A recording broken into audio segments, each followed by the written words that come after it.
Well, we're here at Renton Airport. I'm about to go up for my flight today with my instructor. And this is the airplane we're flying. It's called a Evector Light Sport or Sport Light. It's about 100 horsepower. It's a Rotax engine in it. Goes about 120 knots. Just a trainer. But pretty nimble. A little squirrely on the runway. So just got to be careful when I'm taxiing out. So anyway, it's a beautiful day here in Seattle and Renton. We're going to see Mount Rainier really well once we get up in the air.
Hey, I just finished my flight.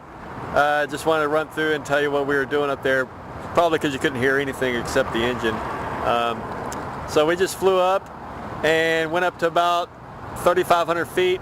We flew northeast towards the Cascades. I don't know if you can see the mountains very good, but basically east of Seattle over Bellevue and Issaquah, and once we got out to what we call the Northeast practice area, it's all in Class D airspace. Did some level turns, and then I did some ascending and descending turns. And then we also practiced some stalls. I did a power on stall and a power off stall. That was pretty cool because you get the plane going, kind of at an angle, and you just slowly lose airspeed until the plane basically loses lift, and then the plane literally drops out of the sky, and then the nose drops down. I don't know if you saw that one time I was videoing when we did that. Feels like you're in a roller coaster. You feel your stomach and your throat. A little disorienting, but once you dip down like that, you go back to full power, and it comes out of the stall really fast. We dropped maybe 500-700 feet before we got the plane back in control. You're probably wondering, why would you do that intentionally? Well, it's all practice in case you ever do have a problem, an engine stall or whatever, you know how to get out of it. So it's all part of learning, and it's fun. So after we did the stalls, we practiced some touch and goes. I got to come around and see what it's like to approach the landing strip, and I don't know if you can see behind me here, but so that's the Renton Airport, and the landing strip runs north and south. So we basically took off the south end of the runway. We did a big 180, kept it about 1,000 feet, and then we banked it around and we came towards the north end of the airport, the landing strip down there. If you can, well, you can't really see it, but it's right off the edge of Lake Washington. So we're flying over the water and descending down until we land, and it's pretty tricky. You kind of, there's some lights on the runway, and you got to make sure that one light's white and one light's red, and if you see two reds, you're too low. If you see two whites, you're too high. So it's pretty easy to keep it within that range. And then we also had to watch out for seagulls because they were flying around. If we hit one of those, we're in trouble. So anyway, so it was a successful lesson. I learned a little bit more, and still got probably another